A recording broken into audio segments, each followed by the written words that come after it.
Founder president Ekta the power of youth and unity NGO के राकेश शेट्टी के द्वारा मुलुंडकरों के लिए मुंबई बनेगी तुंबई और मुलुंड विरुद्ध अदानी इस कार्यक्रम को आयोजित किया, जहां सभी ने अदानी के खिलाफ जमकर विरोध किया, जिसमें कांग्रेस मुंबई अध्यक्षा वर्षा गायकवाड़ पहुंची और उन्होंने कहा कि धारावीकरों को मुलुंड नहीं आना और मुलुंडकरों की जगह पर किसी और को भी शामिल नहीं होने देना है। वहीं राकेश शेट्टी ने उप मुख्यमंत्री देवेंद्र फडणवीस पर मुलुंडकरों के साथ धोखाधड़ी के भ्रष्टाचार के आरोप लगाए और उन्हें उपहार में चश्मा दिया ताकि वे खुली आंखों से सब देख सके। जनता से अपील किया कि हम सबको मिलकर अदानी और निकम्मी सरकार को मुंबई से खदेड़ना है। मुंबई की जमीनों को किसी एक आदमी को किसी एक चीज के नाम पे मुफ्त में देने का काम चल रहा है। अभी आप सोचिए, ये जो आपका सॉल्ट एंड लैंड की बात आप कर रहे हो, वो 256 एकड़ की बात आप कर रहे हो। 256 एकड़ जमीन उनके लिए केंद्र ने भी दे दी और राज्य सरकार ने भी। अभी जो कैबिनेट भी हो रही है, मैं तो आज ही आरोप लगाया कि कैबिनेट भी सिर्फ अडानी के लिए तो नहीं हो रही है, क्योंकि पिछले कैबिनेट में मालवनी की जमीन दे दी, मड़ मालवनी की, कल के कैबिनेट में देवनार दे दिया और आज सुबह वो क्या बोलते रेवड़ी दे दिया। सब 3-4 लोगों को दिया ना एमएलसी। हाँ, तो कल भी जो है उनको देवनार डंपिंग ग्राउंड में 125 एकड़ जमीन दी। आप समझ रहे हो, मुंबई शहर की 125 एकड़, 256 एकड़, इधर भी 100-150 एकड़ ये जमीनें देते जा रहे, लेकिन किस लिए दे रहे और जिनके नाम पे दे रहे उनको तो वहां जाना ही नहीं है, तो ये जमीनें क्यों ली जा रही है? ये सबसे बड़ी बात है। तो ये बहुत बड़ा एक वर्ल्ड का मुझे लगता है लैंड स्कैम है। इसको पूरा अगर सच में देखने जाए तो पूरी तरह से जमीन हड़पने की चीज है। मदर डेयरी की जमीन, वहां के दुग्ध विकास के जो आयुक्त थे उस समय के, उन्होंने पूरा नेगेटिव लिखा कि भैया इनको मत दीजिए क्योंकि ये जमीन का बाजार भाव इतना है और जिस रेट में आप उनको दे रहे हो रेडिडेटर के 25%। आज अगर कोई जाएगा बिजनेसमैन से पूछो, अगर घर भी लेना है तो कम से कम आपको रेडिडेटर से ज्यादा पैसा देना पड़ता है। पहला ही आदमी ऐसा होगा जिसको रेडिडेटर से भी 25% पैसा देना है, मतलब उसको मुफ्त में जमीन दी जा रही। क्यों नहीं दुनिया का दूसरा नंबर का आदमी बनेगा? मतलब आप पूरी मुंबई को बेचा जा रहा है और मुंबई को बेचने में हमारा नाम धारावी का आ रहा है और धारावी में किंगडम तो उनका बन रहा है। आप नहीं समझ रहे हो, धारावी में किंगडम किसका बन रहा है? इतने लोग को बाहर भेजने की जमीनें ले जा रहे हैं। लगभग तो 1500 एकड़ जमीन हो गई। हाँ, अभी आप देखो, आपका मुलुंड के लोगों ने मोर्चा निकाला, कल हमारे मालवनी के लोगों ने मुझे फोन किया कि मैंने बोला भाई हम आपके साथ भी आगे खड़े रहेंगे जैसे मुलुंड के साथ खड़े, कि हमको मुंबई का करके एक होना पड़ेगा। हमको मुंबई का करके एक होना पड़ेगा कि ये जो चल रहा है कि ऑक्ट्राय दे दो, उधर का भी दहीसर का भी नाका, जकात नाका दे दो, इधर का डंपिंग ग्राउंड दे दो, देवनार का भी डंपिंग ग्राउंड दे दो, सॉल्ट लैंड दे दो, जितने भी क्लियर स्पॉट है उतना दे दो। और उसके साथ साथ नहीं, रेलवे का जो दिया है 47 एकड़, वहां तो हमारे लोगों को बसाने वाले कोने में हमारे लोगों का। मुझे तो लगता है ये बुलेट ट्रेन भी जो आ रही है ना, वो इसीलिए आ रही है क्योंकि बीकेसी में रुक के धारावी में बीकेसी बनाने का उनका प्लान है, सबको बाहर भेजने का प्लान है। तो आप गरीब आदमी को, जिसकी जमीन है, जिसका घर है, उसको आप कहाँ भेज रहे हो? सॉल्ट लैंड जहाँ पे दलदल है, कहाँ भेज रहे हो? जहाँ देवनार है, जहाँ जहरीला गैस निकलता है, जो सब जुडिस मैटर अभी चालू है उसका लैंड का भी। तो गरीब आदमी को बाहर भेजने का, अमीर आदमी के लिए मुंबई बनाने का, ये क्या का तरीका है? अगर अडानी को खुद की दुनिया बसानी है तो यहाँ पे बसाए ना। हाँ, बिल्कुल ना, क्यों नहीं खुद के मॉल, खुद के होटल बनाता? बराबर है ना। सॉल्ट लैंड में तो अभी कुछ बना है कि बिल्डिंग? कोई भी नहीं बनी है। उधर क्या है, दलदल है, हम खुद जाके आए। देवनार में कोई है क्या बिल्डिंग बनी हुई? नहीं है, डंपिंग ग्राउंड है। मुलुंड में क्या है, वो डंपिंग ग्राउंड है। वहां खुद का मॉल क्यों नहीं बनाता? वहां खुद का 5 स्टार होटल क्यों नहीं बनाता? वहां खुद का ऑफिस क्यों नहीं बनाता है? तो गरीब आदमी को भेजेगा, वहां के लोगों के साथ हमारा झगड़ा लगा के रखेगा और खुद आसाम जमीन लेके भाग जाएगा, तो ऐसा नहीं होने वाला है। ये बहुत बड़ी साजिश है मुंबई के खिलाफ। कि धारावी जो प्रकल्प है ये 500 एकड़ में है और इसको बनाने के लिए उनको 500 एकड़ पे, आप जानते कि मुलुंड में जो एफएसआई है एसआरए का, ये 4 एफएसआई दिया जाता है। मतलब ये अगर 10,000 स्क्वायर फीट का जगह है तो 4 गुना आपको मिलता है। मगर धारावी क्योंकि स्पेशल प्रोजेक्ट है, इसको 10 का एफएसआई दिया। 10 का एफएसआई मतलब 10 गुना ज्यादा प्रॉफिट गौतम अदानी को सिर्फ धारावी में होगा। आज मुंबई के अंदर कीमत अगर हम पकड़ते हैं तो 1 एकड़ जमीन की कीमत 100 करोड़ है। 500 एकड़ का हुआ 50,000 करोड़।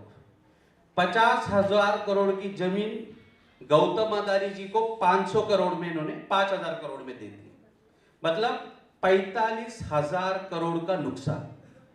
किसका नुकसान है? मुंबई करों का नुकसान है। आपका भी इसमें पैसा लगा हुआ है और ये बोझा किसके ऊपर आने वाला है? मुंबई कर के ऊपर आने वाला है। ये सारा चीज होने के बावजूद अब गौतम अदानी का ये कहना है कि मुझे मुलुंड ऑक्ट्राई नाका का 18 एकड़ जमीन है वो मुझे दे दो। उसके बाद मुलुंड डंपिंग ग्राउंड है 55 एकर्स है, 45 एकर्स, वो भी उसको चाहिए। उसके बाद कहता है कि मुलुंड से लेकर विक्रोली तक सॉल्ट पैन का तमाम जगह 150 एकर्स वो भी उनको चाहिए। मानकुर्द, विजय तोरक जी है मानकुर्द से आए हैं, मानकुर्द का करीबन 250 एकड़ में डंपिंग ग्राउंड है वो भी उनको चाहिए। कुर्ला के अंदर महानंद डेयरी है 20 एकड़ वो भी उनको चाहिए। बीकेसी जो सबसे प्राइम जगह है वहां पे 10 एकड़ है वो भी उनको चाहिए। मतलब मुंबई का अगला मालिक गौतम अदानी को बनाने का षड्यंत्र भारतीय जनता पार्टी कर रही है। देखिए, आज मुलुंड के तमाम एनजीओ हमने एक सब्जेक्ट के ऊपर आज सेमिनार रखा था, मुंबई बनेगी तुम्बई। मतलब मुंबई ये डूबने वाली है और मुलुंड जो है यहाँ पे आप जानते हैं कि एकनाथ शिंदे और देवेंद्र फडणवीस जी ने आखिरी कैबिनेट में मुलुंड का जो सॉल्ट पैन का 125 एकड़ जमीन ये अदानी समूह को दे दिया है। ये सॉल्ट पैन जो होता है ये लो लाइंग एरिया में होता है और हज़ारों साल से जो समुद्र का पानी है वो हाई टाइड में अंदर आता है और फिर लो टाइड पे बाहर निकल जाता है। उस बीच में उस जगह पे सॉल्ट बनाने का काम लोग करते हैं। अब अगर जिस जमीन के अंदर हाई टाइड में पानी आता है उस जगह पे अगर बिल्डिंग बनाया गया तो बिल्डिंग एक समुद्र के पानी में डूब जाएगा। और मुलुंड का अगर आप देखते हो ज्योग्राफिकली तो मुलुंड वेस्ट ये हिली एरिया है और मुलुंड ईस्ट जो है लो लाइंग एरिया है।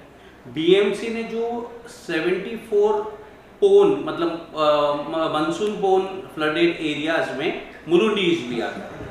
आज ही मुलुंड ईस्ट में फ्लडिंग का समस्या है और आज सॉल्ट पैन है इसलिए उस जगह पे पानी जाकर वाटर जो है डाइवर्जन होता है। मगर उस जगह पे अगर कॉन्क्रीटीकरण किया गया, बिल्डिंग्स खड़े हो गए तो ये मुलुंड ईस्ट जो है वो करीबन 4 से 5 फीट पानी में रहेगा और 4 से 5 दिन तक पानी जाने के लिए कोई जगह नहीं रहेगा। इसलिए मुलुंड के तमाम जो एनजीओ है उन्होंने आज इकट्ठा आकर उसका विरोध किया। मुंबई कांग्रेस की अध्यक्षा वर्षाताई गायकवाड़ जो सांसद भी है, धारावी की आमदार भी है, उन्होंने इस कार्यक्रम में शिरकत किया। मुलुंड करों को उन्होंने वादा किया कि धारावी के जो लोग हैं वो भी मुलुंड के साथ है। धारावी के लोगों को मुलुंड में आना कोई इच्छा नहीं है।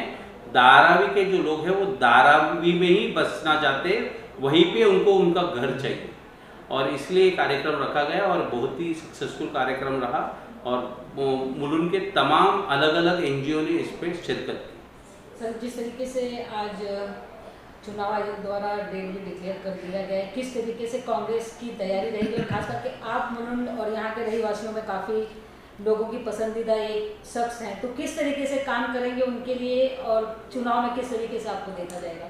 देखिए, ये एकता एनजीओ की तरफ से कार्यक्रम था, मगर मेरे अलावा जिन लोगों ने कांग्रेस का टिकट मांगा था उन सबको हमने इस कार्यक्रम में बुलाया। मेरा ये कहना है कि मुलुंड में किसी भी कांग्रेसी को टिकट मिले, पूरे मुलुंडकर उनका साथ देंगे और महाराष्ट्र में भारतीय जनता पार्टी की जो भ्रष्ट सरकार है और अदानी के जो दलाल है उनको सत्ता से बाहर भेजने का काम मुलुंडकर करेंगे। सर, महंगाई भी लगातार बढ़ती जा रही है, जिस तरीके से बात की जा रही है सिलेंडर हो या घर रसोई की, बहुत सारी चीज़ें ऐसी हैं जिसका दाम बढ़ा दिया गया है और अडानी के जिस तरीके से लगातार जो है पैसे हर चीज़ में बढ़ते जा रहे हैं, उसे लेकर किस तरीके से देखते हैं यहाँ पे? देखिए, महंगाई बढ़ रहा है। कोयला 300 कैलोरी पर केजी में जो सस्ता कोयला गौतम अदानी मंगाते हैं और बिल करते हैं 600 कैलोरी पर केजी का। मतलब एक मैनिपुलेशन है, फ्रॉड है और भारत सरकार को ठगने का काम कर रहे हैं। सिर्फ उनके देश के जो प्रधानमंत्री है वो उनके दोस्त है, इसलिए गौतम अदानी आज ये कर पा रहे हैं, नहीं तो दूसरा कोई भी सरकार होता गौतम अदानी को जेल में भेजने का काम करती। तो जो महंगाई बढ़ रही है, जो बिजली की समस्या का आप बात कर रहे हैं, इसके लिए जिम्मेदारी गौतम अदानी की है, क्योंकि बिजली जो बनती है ये कोयला से बनती है और देश में इंपोर्ट लाइसेंस और सबसे ज़्यादा इंपोर्ट कोई करता है वो गौतम अदानी करता है। और केंद्र सरकार ने अब ये कहा है कि अगर आप बिजली बनाओगे तो 50% इम्पोर्टेड कोल से ही बनाओगे। ये कोई तर्क नहीं है, ये कोई ऐसा कंडीशन का कोई मतलब नहीं है, सिर पैर नहीं है, मगर सब लोग जानते हैं कि कोल इंपोर्ट का लाइसेंस गौतम अदानी ही करता है और वो ही करता है, इसलिए उनको फ़ायदा पहुंचाने के लिए केंद्र सरकार सब योजना बना